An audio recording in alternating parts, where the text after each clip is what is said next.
¿Y si te dijera que Venezuela, el país de la ruina y el éxodo, tiene un plan para volver a ser una potencia mundial? Un mapa detallado para resucitar de sus cenizas. Pero hay un problema. Ese plan solo puede empezar el día después de que Nicolás Maduro deje el poder. En medio de misiles que rozan fronteras, de barcos de guerra en el Caribe y de rumores de un conflicto inminente, el régimen de Maduro proyecta una imagen de fuerza. Pero hoy no vamos a analizar la guerra. Hoy vamos a revelar el plan económico que, si se aplicara, podría salvar a Venezuela en menos de una década. Un plan del que el régimen actual jamás te hablará, porque su ejecución significa su fin. Quédate porque vas a descubrir el futuro que le están robando a una nación entera. Para entender por qué este plan es tabú, primero hay que mirar la cruda realidad de la Venezuela de hoy.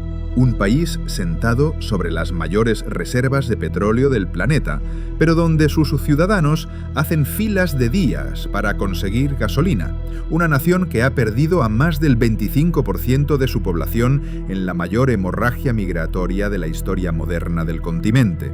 La hiperinflación ha pulverizado el valor del trabajo, convirtiendo salarios en polvo y a profesionales en mendigos. La infraestructura se cae a pedazos, los hospitales no tienen medicinas y la pobreza se ha convertido en la norma. ¿Y cuál es la respuesta del régimen a esta catástrofe? Propaganda. Alianzas desesperadas con viejos enemigos de Occidente y demostraciones de fuerza militar, lanzamientos de misiles, amenazas a sus vecinos, discursos desafiantes. Pero la pregunta que flota en el aire ¿es el rugido de un dictador fuerte o son los últimos gritos de un gobierno en agonía? Cada misil que se lanza es una cortina de humo para tapar un hospital que no funciona. Cada desfile militar, un espectáculo para distraer del hambre del pueblo. Esta es la realidad que hace que el plan de reconstrucción sea a la vez tan necesario y tan imposible hoy. Pero no siempre fue así.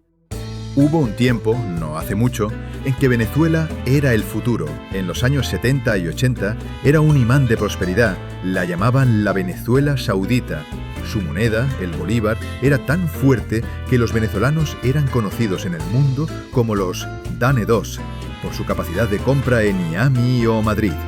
Imagina una Caracas que apodaban la sucursal del cielo, una metrópolis vibrante llena de autopistas modernas y rascacielos, un faro que atraía a inmigrantes de Europa y de toda Sudamérica. El pasaporte venezolano era un símbolo de orgullo. Su industria petrolera, PDVSA, era una de las empresas más respetadas y eficientes del mundo. Ese país no desapareció por un desastre natural, fue desmantelado pieza por la corrupción, la incompetencia y una ideología fallida. El contraste es brutal, de la potencia a la ruina humanitaria, pero ese recuerdo guarda una semilla poderosa. Si una vez fuimos una potencia, ¿por qué no podríamos volver a serlo? Aquí es donde entra el plan. No es magia, es una hoja de ruta lógica y probada.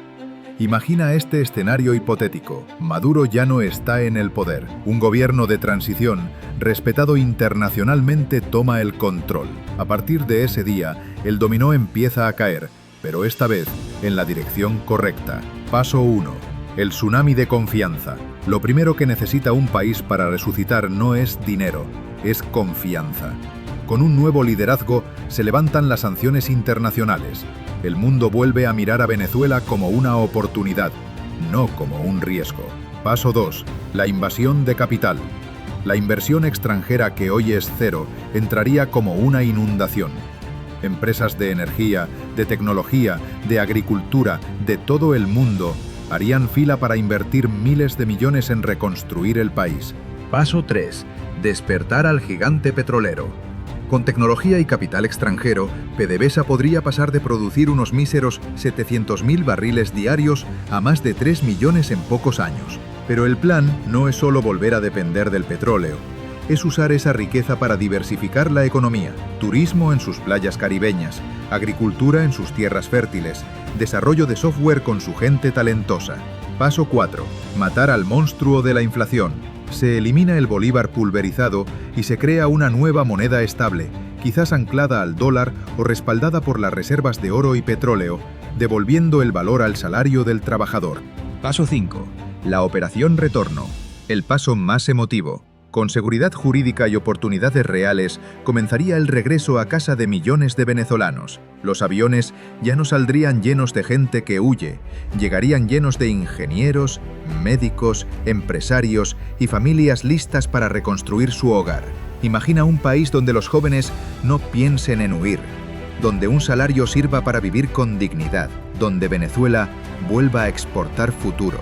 Ese es el plan. Pero cada uno de estos pasos tiene un candado, y la única llave que abre ese candado es la salida del régimen actual. Pero seamos honestos, el mundo no es tan simple. El tablero geopolítico es un juego de tiburones. La pregunta incómoda es, ¿a Estados Unidos y a las potencias mundiales les interesa una Venezuela verdaderamente libre, próspera y soberana? ¿O solo un proveedor de petróleo estable y sumiso? El fin del régimen podría no ser el inicio de un cuento de hadas, sino el comienzo de una nueva lucha de influencias entre China, Rusia y Occidente por los recursos del país, y la pregunta del millón sigue en el aire. ¿Caerá Maduro por la presión externa de las potencias que hoy lo rodean? ¿O será una implosión, un colapso desde adentro, provocado por la misma gente que ha llevado al límite? El reloj corre. Cada día que pasa, la desnutrición aumenta, la infraestructura se pudre un poco más y la posibilidad de una reconstrucción se vuelve más difícil. La pregunta no es si el plan puede funcionar, sino si a Venezuela le queda tiempo. Hemos visto la agonía del presente, hemos recordado la gloria del pasado y hemos dibujado un mapa detallado hacia la resurrección. El plan para salvar a Venezuela no es un sueño, no es una fantasía, es una posibilidad real, tangible, basada en la lógica económica y en el potencial infinito de su gente y sus recursos. El verdadero plan no está escrito en un documento secreto, está en el ADN de cada venezolano que tuvo que irse y sueña con volver. Está en el espíritu de los que se quedaron y resisten cada día. El potencial de Venezuela no está bajo tierra, en su petróleo. Siempre ha estado en su gente. Pero todo ese potencial, toda esa esperanza, sigue secuestrada. La única pregunta que realmente importa, la que definirá el futuro de millones de personas, sigue en el aire. ¿Será Venezuela una potencia otra vez? La conversación real empieza ahora. ¿Tú qué crees? ¿Puede Venezuela levantarse de sus cenizas sin Maduro en el poder? Escríbelo en los comentarios. Te estaremos leyendo. Nos vemos en la próxima.